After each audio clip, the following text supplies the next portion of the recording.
신학대학원의 교수님들은 우리 이제 목회자들의 선생님이요 또 교회의 선생님이십니다.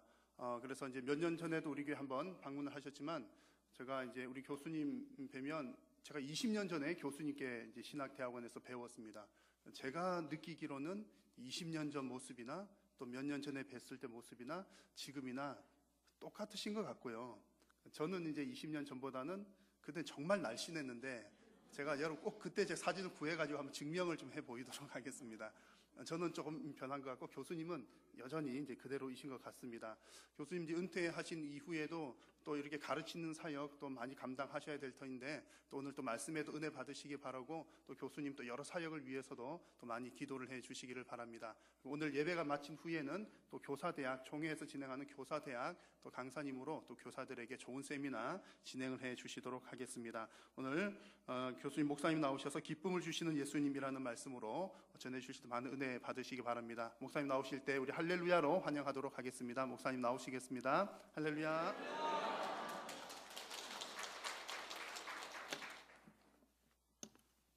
여러분 반갑습니다. 오늘 부족한 사람이 하나님이 사랑하시는 한일교회 또 하나님을 사랑하는 사람들로 모인 한일교회에 와서 여러분과 함께 예배하며 또 저에게 주신 하나님의 말씀의 은혜를 여러분과 나눌 수 있게 된 것을 매우 기쁘게 생각합니다. 제가 1년 전에 온 것 같기도 한데요. 그동안 우리 김 목사님 또 은퇴하시고 또 목사님 새로이 담임 목사로 취임하시고 모든 전환이 은혜 가운데 잘 이루어진 것 같아서 매우 기쁩니다. 오늘 저에게 주신 말씀 요한복음 2장 1절부터 11절까지의 말씀을 가지고 여러분과 함께 하나님의 은혜를 또 진리를 나누고자 합니다. 예수님, 예수 그리스도, 여러분 예수님을 어떤 분으로 믿고 계십니까? 우리가 예수님에 대해서 알고 믿고 고백해야 되죠. 지금부터 2000년 전에 아마도 수천만 명, 아마도 수억 명이 이 지구에 있었을 겁니다. 또 예수라고 하는 이름은 특별히 이스라엘 나라에 있어서는 흔한 이름이었어요. 그런 많은 사람들이 있었는데 우리가 믿는 예수님, 내가 믿는 예수님은 그 많은 예수 또 많은 사람들 가운데 어떤 예수냐 하는 것을 여러분이 분명히 알고 믿고 고백할 수 있어야 됩니다. 여러분이 믿으시는 예수님은 어떤 분이십니까? 우리가 아는 대로 예수님은 하나님의 아들이십니다. 하나님의 아들로서 이 땅에 육신을 입고 찾아오신 참 하나님이시면서 참 사람이신 분이 바로 예수 그리스도, 우리가 믿는 예수님입니다. 왜 하나님이 인간의 몸을 입고 이 땅에 찾아오셔야만 했을까요? 그것은 하나님과 우리 사이에 원수가 되었기 때문에 그렇습니다. 하나님은 우리 인간을 선하게 지으셨지만 인간이 사탄의 꾀임을 받아서 죄를 범함으로 하나님과 세운 하나님께서 우리에게 주신 언약을 깨뜨림으로 말미암아 우리는 죄인이 되었고, 죄인이라고 하는 존재는 하나님께 대하여 거역하고 대항하고 반역하는 존재가 되었기 때문에 하나님께서는 그 죄인을 벌하시고 참 진노하시고 저주하실 수밖에 없었지만 그 원수 관계를 새롭게 하시기 위해서 예수 그리스도를 이 땅에 보내셨습니다. 우리가 서로 간에 알력 있고 서로 간에 대척 관계 있고 서로 간에 원수 관계 있을 때 그 관계를 다시 화합하게 할 수 있는 그런 사람은 어떤 사람일까요? 그것은 이쪽 편과 또 상대 쪽을 다 잘 아는 그런 사람이 서로를 중개할 수 있고 중보할 수가 있습니다. 그렇기 때문에 하나님의 아들이신 예수 그리스도께서 이 땅에 육신을 몸을 입고 오셔서 하나님과 우리 사이에 중보자가 되어 주셨습니다. 예수님은 어떻게 하나님의 아들로서 참 사람으로서 하나님과 우리 인간 사이에 중보자가 되실 수 있었습니까? 그것은 그가 십자가에 못 박혀 죽어주심으로써 저와 여러분 인간의 모든 죄를 예수님께서 십자가에서 대신 갚아주심으로써 우리와 하나님 사이를 화목하게 하실 수가 있었습니다. 그래서 우리는 예수 그리스도를 가리켜서 우리는 구원자, 구세주라고 부릅니다. 그런데 저와 여러분은 구세주라고 하는 그 이름만으로 만족하여서는 안 됩니다. 우리는 예수님을 나의 구주, 나의 구주로 받아들여야만 됩니다. 객관적인 그러한 역사적인 사실로서의 구세주로서만 우리가 생각할 것이 아니라 예수님은 나의 죄를 대신하여 십자가에 못 박혀 죽어주신 나의 구주십니다 하는 이 믿음, 이 고백이 저와 여러분에게 꼭 있어야 합니다. 여러분, 예수님을 여러분의 구주로 믿으십니까? 아멘. 예수님은 십자가에 못 박혀 죽으셨는데 하나님의 아들이시기 때문에 죄가 하나도 없으신 분이셨습니다. 그 예수 그리스도께서 저와 여러분의 죄를 대신 담당하셔서 십자가에 죽으심으로 죄의 값은 사망이라고 했는데 그 사망의 값을 죄가 없으신 예수님께서 대신 십자가에서 다 지불해 주셨습니다. 그렇기 때문에 예수님을 믿는 자에게는 결코 정죄함이 없다고 로마서 8장 1절과 2절에 말씀하고 있습니다. 그렇기 때문에 우리들은 죄가 있을 때마다 회개함으로 말미암아 그 죄에서 노임을 받을 수 있고, 우리가 예수님을 믿은 다음에 죄가 있더라도 우리는 천국에 갈 수가 있습니다. 여러분, 그걸 기억하십시오. 우리는 예수님을 믿은 다음에 죄를 짓죠. 죄를 지을 수밖에 없는데 죄를 짓더라도 우리는 천국에 갈 수밖에 없어요. 왜냐하면 로마서 8장 1절과 2절에서 그러므로 그리스도 예수 안에 있는 자에게는 결코 정죄함이 없다고 선언해 주기 때문에 그렇습니다. 그러나 우리는 회개해야 되죠. 왜냐하면 하나님의 자녀답게 살기 위해서 성경은 우리에게 회개하라고 명령하고 있기 때문에 그렇습니다. 우리가 죄가 있으면 마음이 무거워지고, 죄가 있으면 우리의 마음이 어두워지기 때문에 구원의 기쁨을 잃어버리기 때문에 우리는 회개해야 됩니다. 회개를 할 때 우리는 다시금 예수님의 구원의 그 은혜가 우리 마음에 새롭게 임하게 되고, 시편 51편에서 말씀한 대로 우리에게 구원의 기쁨을 회복하게 되는 은혜를 경험하게 됩니다. 여러분의 마음이 현재 어둡고 무겁고 그러한 희망이 없어 보인다면 우리의 죄를 빨리 회개해야 됩니다. 그럴 때 우리의 구주이신 예수님께서 우리에게 구원의 기쁨을 회복시켜 주십니다. 예수님은 하나님의 아들 나의 구주이실 뿐만 아니라 만왕의 왕이시오 만유의 주가 되십니다. 이 세상에 많은 권력자가 있지만 그 모든 권력을 주장하시는 분이 우리 주 예수 그리스도이십니다. 그렇기 때문에 우리는 예수님을 믿을 때 이 세상의 모든 일들이 예수 그리스도의 손에 있음을 우리가 알게 되고 믿게 되고, 그 가운데서 어떤 형편에 있든지 우리는 담대할 수가 있게 됩니다. 예수님은 만왕의 왕이시오 만유의 주가 되실 뿐만 아니라 나의 주님이십니다. 여러분, 예수님이 여러분의 주님이신 것을 믿으십니까?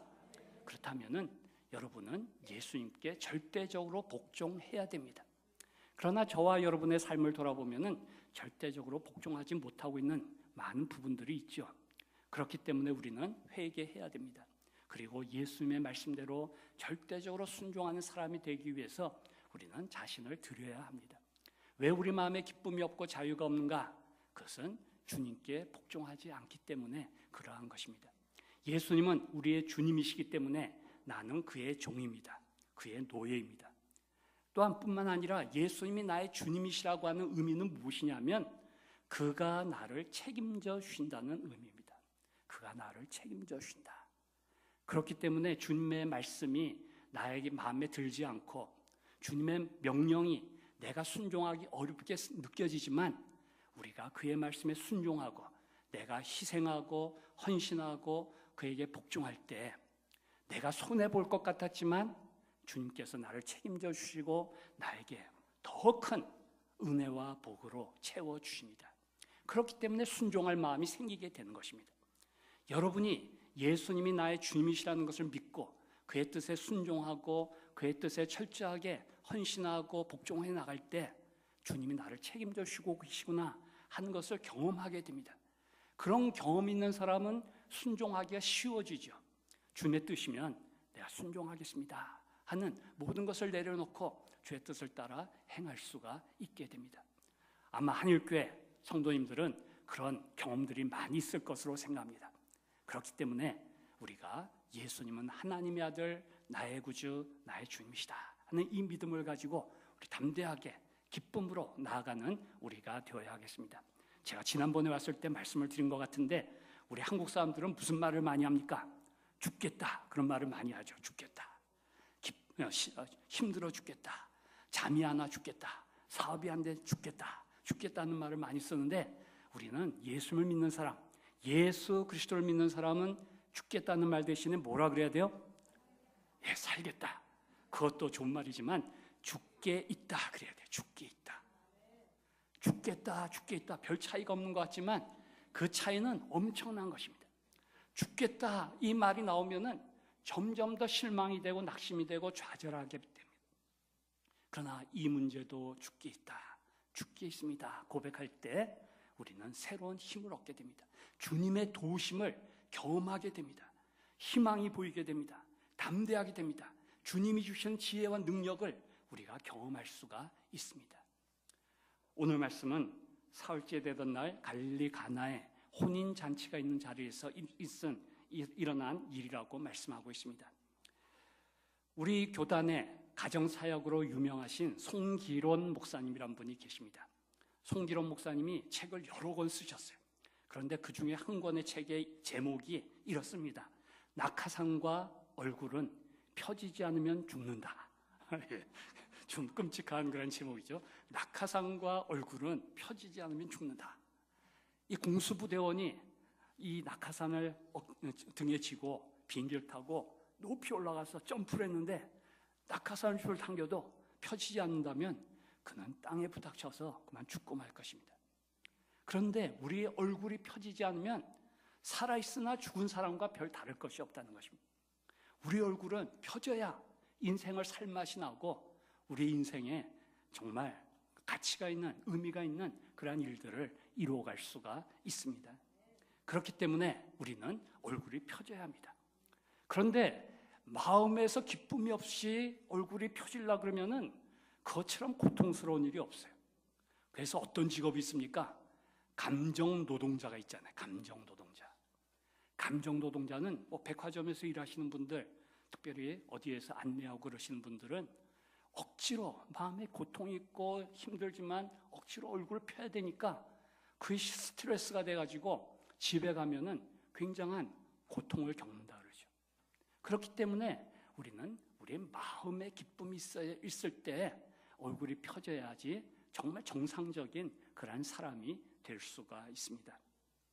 오늘 말씀에서 예수님께서는 어떤 표적을 행하셨습니까? 첫 번째 표적으로 행하신 것이 오늘 말씀에 기록되어 있는데 어떤 일을 하셨죠? 물로써 포도주, 그것도 좋은 포도주를 만들어내셨습니다. 우리가 성경에 보면 시편 104편 15절에 이렇게 말씀하고 있습니다. 사람의 마음을 기쁘게 하는 포도주와 그렇게 말하고 있어요. 그래서 유대인들은 포도주 하면은 기쁨 이렇게 생각을 하게 되었습니다. 그것은 한 군데만 있는 것이 아니라 전도서 10장 19절에서도 말씀하고 있어요. 포도주는 생명을 기쁘게 하는 것 이렇게 말씀하고 있어요. 제가 오늘 제목을 기쁨을 주시는 예수님이라 그랬는데 포도주를 만드신 이 사건을 가지고서 예수님이 기쁨을 주셨다 이렇게 제목을 잡은 것입니다. 예수님은 저와 여러분에게 기쁨을 주시기 위해서 이 세상에 오셨어요. 첫 번째 표적으로 쓸모가 없는, 우리가 평상시에는 물이 쓸모가 있지만 이 잔치 자리에서는 지금 현재 물이 필요가 없는 것이었어요. 필요가 없는 것을 가지고 그 잔치에 가장 요긴한, 가장 꼭 있어야 할 포도주로 예수님께서는 변화를 시키신 것입니다. 그래서 예수님께서는 내가 예수님이 왜 이 세상에 오셨는가를 증거하시고자 하셨어요. 우리가 대통령이 선출이 되면은 그가 취임을 하게 되죠. 취임을 할 때 그는 선서를 하고 그 다음에 취임 연설을 합니다. 취임 연설의 내용은 어떤 것일까요? 내가 앞으로 5년 동안 대한민국을 어떤 마음으로, 어떤 것으로, 어떤 나라로 바꿔나가겠다 하는 그러한 일을 말하는 것이 취임 연설입니다. 저는 이 요한복음 2장의 사건을 예수님의 취임 표적이다 이렇게 저는 부르고 싶습니다. 예수님이 이 세상에 오셔서 이제 그리스도로서의 사명을 이루고자 하시는데 앞으로 내가 3년 동안 또 그 후에 어떤 일을 통해 가지고 내가 이러한 일을 이룰 것인가 하는 것을 이 물로써 포도주를 만드심으로써 우리에게 보여주신 것입니다.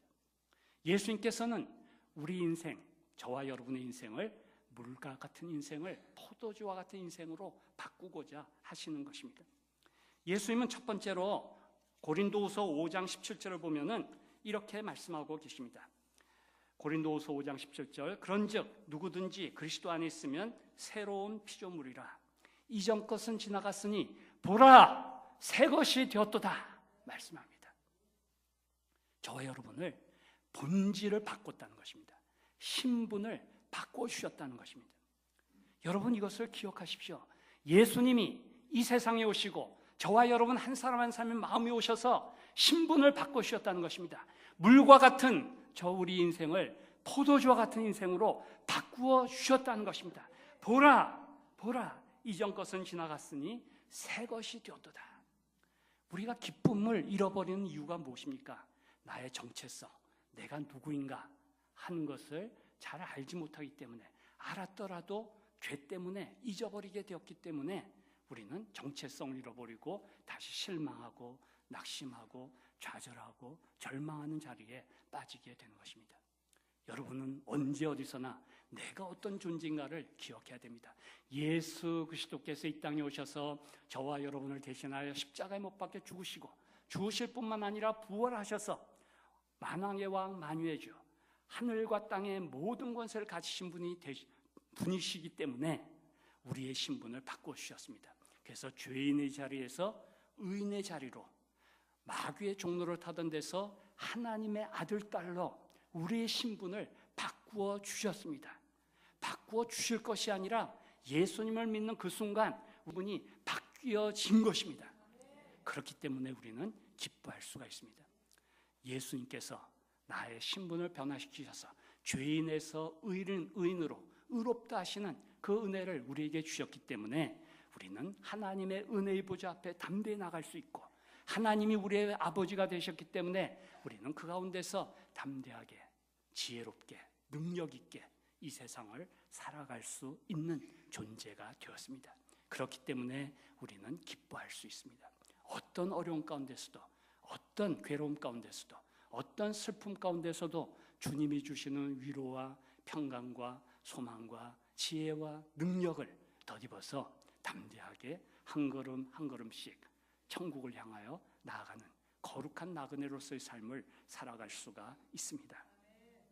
예수님은 우리의 신분을 바꾸실 뿐만 아니라 우리의 존재를 점점 더 좋은 그러한 존재로 바꾸어 가십니다.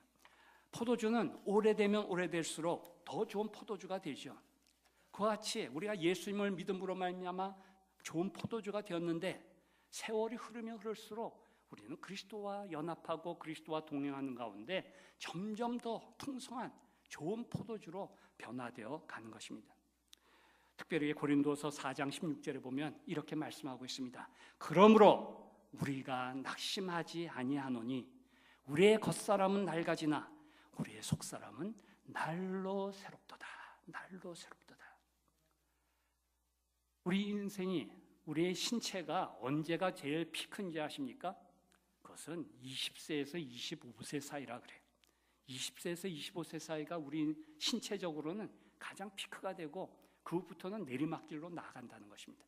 오늘 이 자리에 앉아 계신 분 보니까 다들 내리막길에 있는 것 같아요. 내리막길에 있는 인생 같습니다. 그러나 그럼에도 불구하고 우리에게 소망이 되고 기쁨이 되는 것은 무엇이냐면 우리가 낙심하지 않을 수가 있다는 것입니다. 우리의 겉사람은 낡아지지만 우리의 속사람은 날로 새로워지기 때문에 우리가 참 나이가 들매 따라서 불편해지고 또한 여러 가지로 어려움이 있고 자유롭지 못하게 되고 답답한 일이 있게 되고 그러지만 우리의 속은, 우리의 속사람은 날로 새로워지는 은혜를 우리가 누릴 수 있기 때문에 우리는 그 가운데서 기뻐할 수 있습니다. 여러분 기뻐하시기 바랍니다. 예수 그리스도께서 우리의 속사람을 날마다 새롭게 하시고 계신다는 것을 기억하시기 바랍니다. 포도주도 그냥 아무데나 내버려 두면 그 좋은 포도주도 상하게 되는 것이. 그러나 저장고에 잘 놔두면은, 온도를 잘 맞춰서 놔두면은 점점 좋아지는 것처럼 우리가 예수 그리스도를 믿은 다음에 예수 그리스도와 계속적인 관계 가운데서 그를 의지하고 그와 닮기를 원하고 그를 본받아 갈 때 우리 인생은 날마다 새로워지고 우리의 속사람은 날마다 더 좋은 그러한 존재로 바뀌어지는 것입니다. 여러분의 인생이 참으로 불행스럽게 느껴진다면 이 믿음이 없기 때문에 그래요. 우리의 겉사람은 낡아지지만 우리의 속사람은 날로 새로워진다.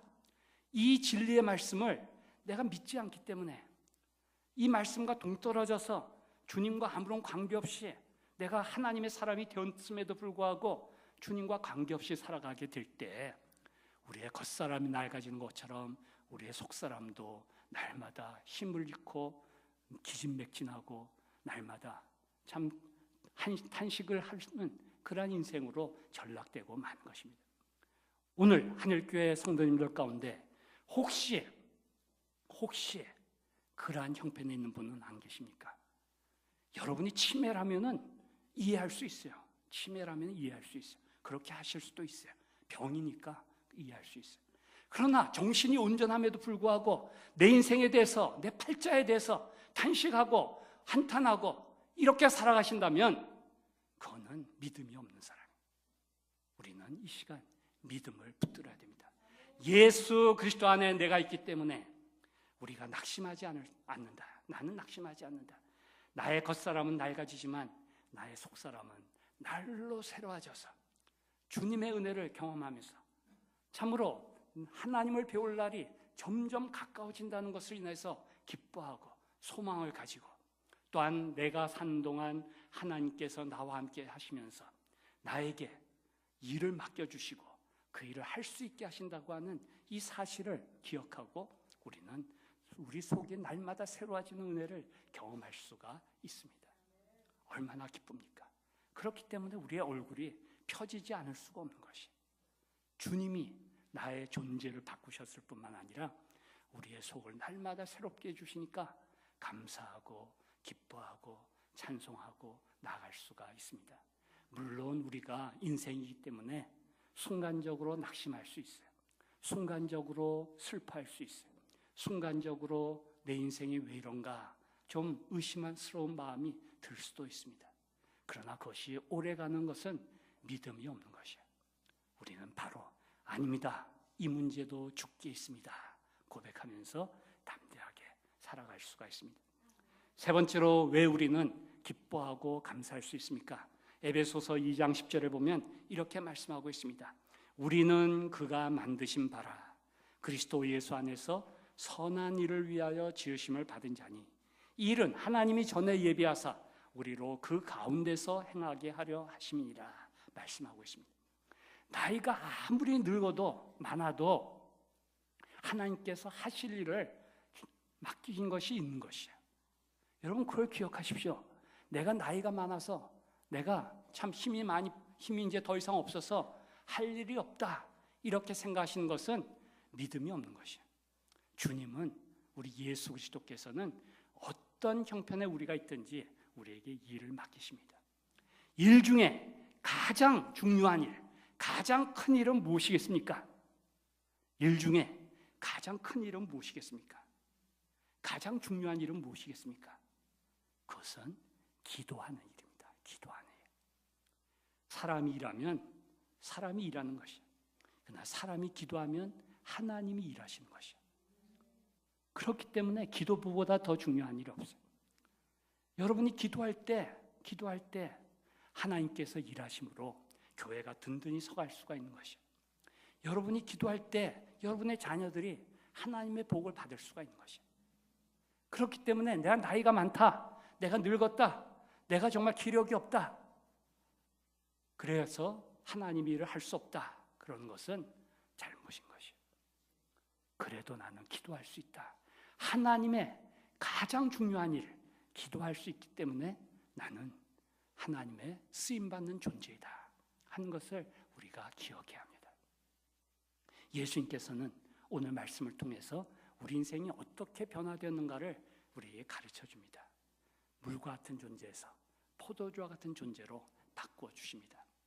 우리 오늘 말씀을 다시 한번 돌아가서 생각하고 끝내도록 하겠습니다. 사흘째 되던 날, 이 사흘째 되던 날이라고 하는 것은 요한복음 1장 43절부터 51절에 나오는 예수님 빌립과 또 나다나엘, 이 두 사람을 제자로 부르신 사건이 있은 지 사흘째 되던 날이라고 해석할 수가 있습니다. 어떤 유대인들은 여기서 사흘째 되던 날은 창조 시에 첫째 날, 둘째 날, 셋째 날, 그때다, 셋째 날이다, 그것과 연관을 시키시는 분도 있습니다. 왜냐하면 이 유대인들에게는 월, 화, 수, 목, 금, 토, 일 이것이 없어요.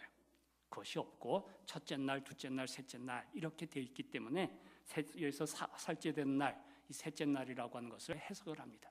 그리고 유대인들은 보통 셋째 날인 화요일에 결혼식을 많이 한다고 합니다. 왜 화요일에 결혼식을 많이 하냐면 하나님이 천지 창조를 하실 때 그때 좋았더라 하는 말이 나오죠. 그 셋째 날에는 딴 때는 한 번씩 나오는데 셋째 날에는 2번이 나온다 그래요. 그래서 셋째 날을 좋은 날 이렇게 유대인들은 생각하고 그날 혼인을 많이 한다고 합니다. 그러나 앞에 보면 이튿날 하다가 사흘째 되던 날 그랬기 때문에 이 앞에 있는 사건이 일어난 지 3번째 된 날이라고 생각할 수가 있습니다. 가나에 혼인잔치가 있었습니다. 예수님의 어머니도 거기 계시고 제자들도 거기 있고 예수님도 물론 거기 계셨습니다. 잔치가 한창 무르익어 갔습니다. 유대인들은 결혼잔치를 하면 포도주를 마시고 음식을 먹고 노래하고 또 신랑 신부를 축복하고 춤도 추고 이러한 순서를 가지게 돼 있었죠. 그러한 기분이 한창 달아오르고 있는데 갑자기 그 분위기가 싸늘하게 되는 그러한 일이 벌어지게 되었습니다. 왜 그런 변화가 있게 되었을까요? 그것은 3절에 보니까 포도주가 떨어진지라 말씀하고 있어요. 우리가 시편에서 나온 대로 기쁨을 주는 포도주가 떨어져 버렸기 때문에 그들은 기쁨을 잃어버리고 그 잔치가 흥이 깨어져 버리는 그러한 위기에 부닥치게 된 것입니다. 그러한 형편에 있을 때 사람들은 어떤 반응을 보입니까? 더 이상 먹을 게 없나 보다. 그냥 그 잔치 자리를 떠날 수가 있죠. 어떤 좀 성격이 급한 사람은 여기 빨리 포도주 갖다 줘. 소리를 처음에는 부드럽게 하다가 점점 큰 소리를 내고 나중에는 경노해서 그냥 큰 소리를 지르는, 그래가지고 분위기를 더 어렵게 만드는 그러한 사람도 있었을 것입니다. 여러분은 위기에 부닥칠 때 어떤 반응을 보이십니까? 여러분의 가정에, 여러분의 직장에, 여러분의 교회, 여러분의 동네에 포도주가 떨어져서 기쁨이 사라지는 그러한 형편에 있게 될 때 여러분은 어떻게 반응을 보이십니까? 다른 사람을 손가락질하지 않습니까? 쟤 때문이야, 쟤 때문. 제가 그래서 그래 하고 비난하지는 않습니까? 아니면 슬그머니 그 자리를 떠나버리고 맙니까? 아니면 그냥 잠이나 자러 가자 하고 잠이나 자러 갑니까? 그 싸늘한 해져가는 그런 분위기 속에 한 사람이 등장합니다. 3절을 보십시오. 예수님의 어머니가 예수님에게 나아갑니다. 그리고 예수님에게 이렇게 말씀을 드립니다. 저들에게 포도주가 없습니다 라고 문제를 아릅니다. 저와 여러분은 하나님을 믿는 사람으로서, 예수님을 믿는 사람으로서 해결책을 가지고 있는 사람입니다. 왜 사람들이 화를 내고, 사람들이 왜 불평을 하고, 사람들이 왜 원망하고, 사람들이 왜 다른 사람을 비난합니까? 이 문제는 해결할 길이 없는데 저 사람 때문이다 라는 생각을 가지고 있기 때문에 그러한 반응을 보이는 것이죠. 그러나 예수님의 어머니는 달랐습니다. 예수님의 어머니는 예수님이 하나님의 아들이신 것을 믿었습니다. 하나님에게는 능력이 있고 사랑이 있다고 하는 이 사실을 믿었습니다. 그래서 그는 예수님께 나아간 것입니다. 그리고 저들에게 포도주가 없습니다 라고 아뢰는 것입니다. 우리에게도 해결의 열쇠를 가지신 예수님이 계십니다. 그렇기 때문에 우리는 기도해야 합니다. 우리가 다른 사람을 만나고 다른 사람과 어떠한 생각을, 계획을 세우고 이러기 전에 주님의 뜻이 무엇인가? 왜 나에게 이런 어려움을 주시는가? 나에게 왜 이런 괴로움을 주시는가? 왜 나에게 이런 참 생각지 못했던 일들을 허락하시는가에 대해서 먼저 주님께 나아가 엎드려 기도하면서 그의 뜻을 구해야 합니다. 그럴 때 우리는 그 문제를 바로 해결할 수가, 올바르게 해결할 수 있고 효과적으로 해결할 수 있게 됩니다. 문제를 주님께 가지고 나아가기 전에 먼저 사람을 만나고 어떤 계획을 세우고 하는 것은 실패할 가능성이 높습니다. 그러나 예수를 만난 다음에 계획을 세우고 사람들을 만나고 주님의 뜻을 따라 생활할 때 우리에게는 형통한 길이 열리게 됩니다. 그렇기 때문에 저와 여러분은 기도해야 됩니다. 나의 마음의 기쁨에 항아리에 포도주가 없어질 때, 우리의 가정에 기쁨이 바닥이 날 때, 우리의 직장에 나가고 싶지 않은 그런 마음이 생길 때, 우리의 교회에 참 기쁨이 줄어든다는 그런 느낌을 받을 때 우리는 주님께 먼저 나아가 기도해야 합니다. 그리고 그의 뜻을 구해야 됩니다. 그럴 때 우리는 지혜를 얻을 수 있습니다. 하나님의 능력을 경험할 수가 있습니다. 예수님의 어머니가 그랬습니다. 저들에게 포도주가 없습니다. 그런데 이 부탁을 들은 예수님은 어떤 반응을 보이십니까? 4절을 보십시오. 우리 4절 같이 읽어볼까요? 시작. 예수께서 이르시되 여자여 나와 무슨 상관이 있나이까? 내 때가 아직 이르지 아니하였나이다. 여러분 기도할 때 이런 경험이 많이 있죠. 예수님의 말씀은 내가 어머니의 부탁을 들어드리겠습니다. 그것이 아니었죠. 여기서 예수님이 여자여라고 부른 것은 우리 번역으로 보면은 자기 어머니를 굉장히 푸대접하는 그런 느낌을 받을 수가 있지만 원래 번역을 보면 우리의 원어를 보면은 귀부인이여 이렇게 번역할 수 있는 단어입니다. 그래서 정상적으로 번역하면 여사님 이렇게 번역하는 게 더 좋을 수 있는 번역입니다. 여사님, 나와 무슨 상관이 있습니까? 이 문제와 나와 무슨 상관이 있습니까? 내 때가 아직 이르지 못했습니다. 이렇게 예수님은 말씀하셨습니다. 예수님에게는 때가 있기 때문에 그때에 하나님의 뜻이 이루어집니다. 그렇기 때문에 우리의 기도해도 그 기도가 빨리 응답되지 않는 수가 있는 것이에요. 그렇기 때문에 우리는 기도하면서 기다려야 하는 것입니다. 기도하면서 하나님의 뜻을 찾아야 하는 것입니다. 마리아는 예수님의 어머니는 이 예수님의 말씀을 들었을 때 기다려야지 하고 가만히 있지 않았죠. 5절을 보십시오. 그의 어머니가 하인들에게 이르되 너희에게 무슨 말씀을 하시든지 그대로 하라. 이렇게 부탁을 하는 것을 볼 수 있습니다. 우리가 기도하고 나서 하나님께서 나에게 주시는 말씀이 있습니다. 내가 기도할 때 기도는 영적 호흡이라고 그랬죠. 호흡이라고 하는 것은 날숨이 있고 들숨이 있다는 것입니다. 내가 하나님 앞에 내 마음을 토해 놓으면은 주님께서 나에게 어떤 생각을 나의 마음에 주시는 것이에요. 그걸 잘 귀를 기울여 들어야 되는 것이에요. 주님은 성경 말씀을 생각나게 하셔서 우리를 인도하시기도 하시고 특별히 성령님을 통해서 우리에게 성경 말씀을 생각나게 하시고 또 구체적으로 어떻게 할 것을 우리에게 가르쳐 줄 때가 있습니다. 예수님의 어머니는 예수님께 부탁을 하고 난 다음에 예수님의 때가 아니구나. 그러면 내가 어떻게 하면 예수님의 때가 오게 할 수 있을까? 그것을 생각했던 것 같습니다. 그래서 아마 하인들을 좀 준비시켜 놔야 되겠다. 그런 생각을 하고 이 하인들을 불러다가 저분 예수님이라는 분이 여러분에게 무슨 일을 시키든지 군말 말고 믿고 그냥 순종해 주십시오. 이렇게 부탁을 한 것입니다. 아니나 다를까 예수님께서 하인들을 얼마 시간이 지나지 않아서 하인들을 부르죠. 그리고서 예수님께서는 저 항아리에 물을 채워라 말씀하십니다. 항아리, 거기에는 정결 예식을 따라 6개의 항아리가 있었다고 했습니다. 정결 예식이라고 하는 것은 율법을 따라 되어진 것이라는 것이죠.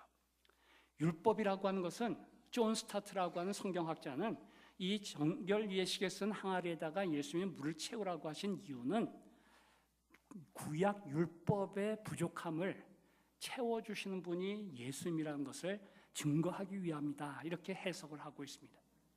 여러분 율법을 아무리 지켜보십시오. 마음에 기쁨이 있는가? 기쁨이 조금은 있겠죠. 기쁨은 조금 있지만 하나님 앞에 그래도 부족함을 느낄 수밖에 없는 것이 율법을 따라 사는 삶입니다. 특별히 오래 믿은 사람이면 오래 믿은 사람일수록 마음의 기쁨을 잃어버리기가 쉽습니다. 그것은 왜냐하면 율법적으로 모든 걸 판단하기 때문에 그렇습니다. 율법을 가지고서는 자기도 괴롭고 상대방도 괴롭게 할 수밖에 없어요. 율법은 좋은 것이지만 우리는 율법 때문에 참 기쁨을 누리기는 어려운 존재입니다. 그렇기 때문에 예수님이 오셔서 율법을 완성시키시고 사랑의 법을 이루게 하신 것입니다. 그래서 예수님은 이 율법을 따라 정결 예식에 쓴 항아리 6개에 물을 채우라고 하십니다. 하인들은 어떤 생각을 했을까요? 손님들이 이미 다 이 잔치 자리에 와서 발도 씻고 손도 씻었는데 왜 또 이 정결 예식에 쓴 항아리에 물을 채우라고 하시는가? 너무나도 이상했습니다. 손님이 더울 것도 아닌데. 그런데 이 하인들은 예수님의 어머니의 부탁을 따라서 물을 열심히 우물에 가서 물을 길어다가 항아리에 채웠습니다. 그대의 얼굴, 표정을 한번 생각해 보십시오. 얼굴에 땀이 주룩주룩 흘렀을 것입니다. 그들이 물을 다 채웠을 때, 아기까지 채웠을 때, 물을 정말 찰랑찰랑 넘치도록 6항아리에 채웠을 때, 그 항아리는 2-3통 든다 그랬는데 그건 100리터 드는 항아리였어요. 100리터, 약 100리터 드는 항아리예요. 그러니까 물을 얼마나 길어다 부었을까요? 그것을 다 채우니까 그 다음에 예수님은 뭐라 그러십니까? 8절을 보십시오. 이제는 떠서 연회장에게 갖다 주라. 연회장은 잔치를 책임지고 있는 사람을 말하죠. 그렇게 말씀하십니다. 하인들은 또 이상하게 생각하게 됐죠. 지금 연회장 이 잔치 자리에는 포도주가 필요한데 왜 물을 갖다 주라고 그러는가? 너무나도 이상했습니다. 그러나 그들은 순종했습니다.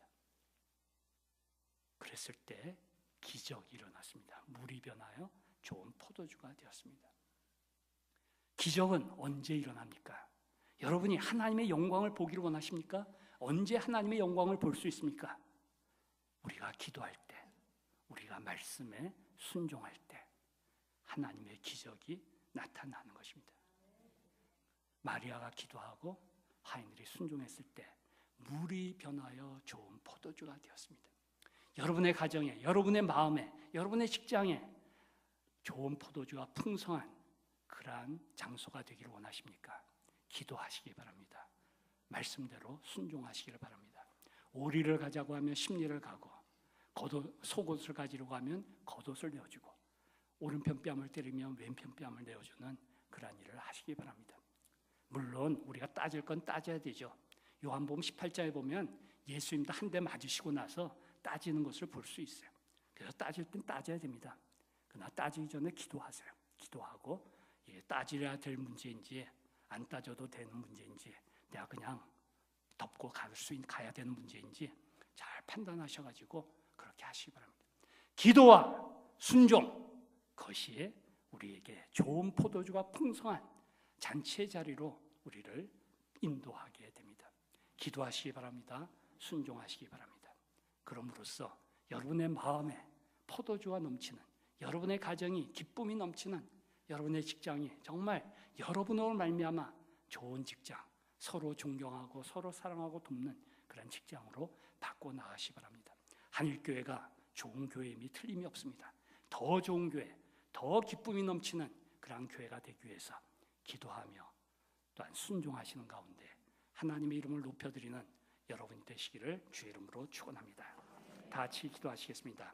오늘 말씀을 생각하면서 내가 기도할 것이 무엇인가 생각하시며 기도하시기 바랍니다.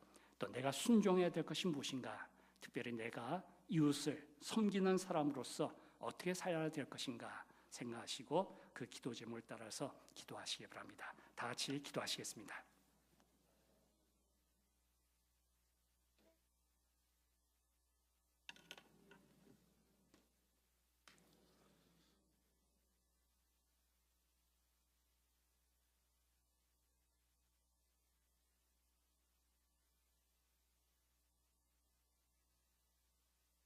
살아계신 주님 고맙고 감사합니다. 사랑하는 모든 성도님들 기도하고 순종함으로 우리 주님 주시는 기쁨이 충만케 하여 주시옵소서. 예수님의 이름으로 기도드립니다. 아멘. 찬송가 91장 찬송하겠습니다. 91장입니다.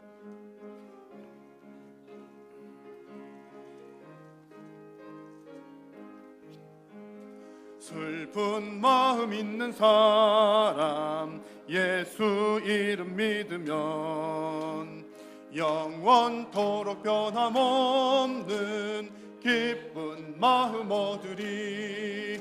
예수의 이름은 세상의 소망이요 예수의 이름은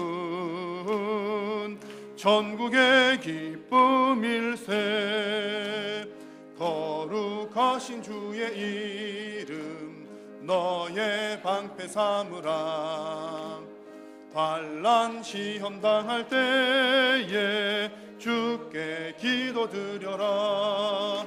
예수의 이름은 세상의 소망이요. 예수의 이름은 전국의 기쁨일세. 존귀하신 주의 이름 우리 기쁨 되도다. 주의 품에 안길 때에 기뻐 찬송 부르리. 예수의 이름은 전상의 소망이요. 예수의 이름은 전국의 기쁨일세. 우리 갈 길 다 간 후에 보좌 앞에 나아가 왕의 왕께 경배하며 멸류관을 드리리. 예수의 이름은 세상의 소망이요. 예수의 이름은 전국의 기쁨일세. 아멘. 네, 교회 소식 전하기 전에 또 기쁜 소식 한 가지 먼저 전해드리고 우리 기도하는 순서를 가진 후에 교회 소식을 전해드리도록 하겠습니다. 오늘 이제 태어나서 처음 우리 교회를 출석을 한 두 아기가 있습니다. 김창신 집사님, 이세미 집사님 앞으로 나오시죠. 김창신 집사님, 이세미 집사님 가정에 하율이, 하민이 우리 원로 목사님의 큰 기쁨이 되는 아들들입니다. 네, 큰 아들 교회 처음 출석을 하였고요. 쌍둥이인데 제가 안고 기도를 해야 되는데 거기 앞에 서시면 되겠고요. 제가 내려가서 기도를 하겠습니다. 기도하실 때 아기들 얼굴 한번 보여주시죠. 이렇게 생겼습니다. 둘 중에 한 명은 원로 목사님하고 꼭 닮았다는 있습니다. 이영호 목사님 마이크를 한번 잡아주시면 좋겠습니다. 제가 내려가서 기도하도록 하겠습니다.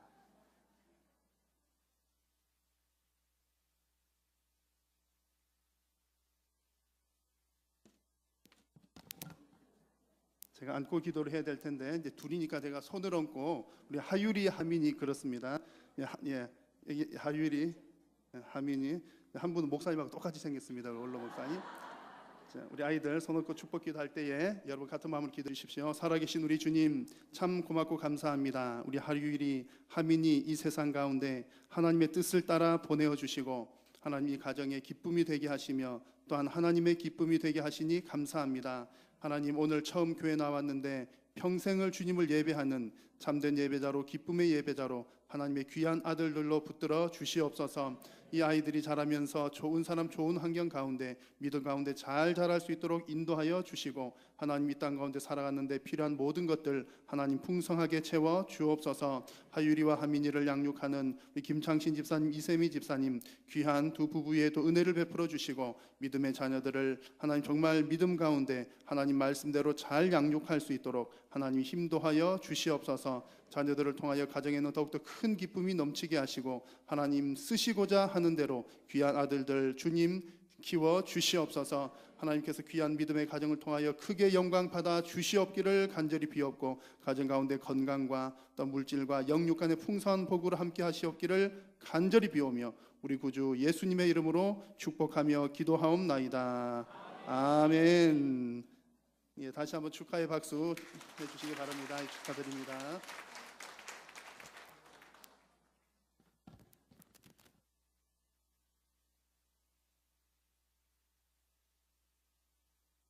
제가 원로 목사님 보고 기도한 줄 알고 깜짝 놀랐어요. 기도하다 눈을 떴는데 깜짝 놀랐습니다. 저는 눈 감고 기도했는데 애기들은 눈을 또롱또롱 뜨고 저를 쳐다보고 있더라고요. 네, 교회 소식을 전해드립니다. 예배 후에 3시 20분부터 교사 세미나 진행하도록 하겠습니다. 서로 인사 조금 나누시고 교제하시고 잠시 쉬셨다가 20분부터 세미나 시작을 하겠습니다. 다음 주 오후 찬양 예배는 전도 선교위원회 헌신 예배로 드리고 우리 교회에서 함께 또 협력하기로 새로이 시작한 기아 대책기구 성진화 목사님, 선교사님 와서 말씀을 전하시겠습니다. 우리 40주년 기념 말씀 사경에 위해서 많이 기도해 주시고, 교회 홈페이지 들어가시면 강사 목사님 소개가 있습니다. 영상 미리 한번 보시면 도움이 될 것 같습니다. 돌아오는 토요일에 3교구 박은정 집사님 가정의 차남 주홍군 결혼식 있는 것 기억하시고 많이 축하해 주시기 바랍니다. 또 작은 목자 훈련원 각 과목별로 강사에게 또 문의도 하시고 신청도 해 주시면 되겠습니다. 나머지 광고들은 주보를 참고해 주시길 바랍니다. 이 시간에 우리 목사님 나오셔서 봉헌 기도 및 축도해 주심으로 예배를 마치겠습니다. 교수님.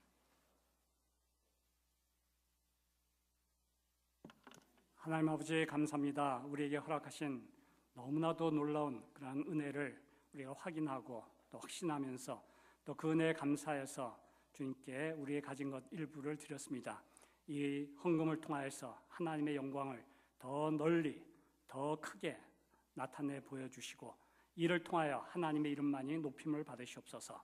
물질을 드려 주님을 사랑하고 감사의 표현을 하는 모든 성도들에게 참 이 땅에서 기름진 것으로 더하여 주시고, 또 복의 복을 더하여 주셔서 더 많은 것으로 주님의 이름을 높이게 하여 주시옵소서. 감사를 드리며 예수 그리스도의 이름으로 기도합니다. 아멘. 여호와는 여러분에게 복을 주시고 여러분을 지키시기를 원하며, 여호와는 그의 얼굴을 여러분에게 비추사 은혜 베푸시기를 원하며, 여호와는 그 얼굴을 여러분에게로 향하여 드사 평강 주시기를 원하노라. 아멘.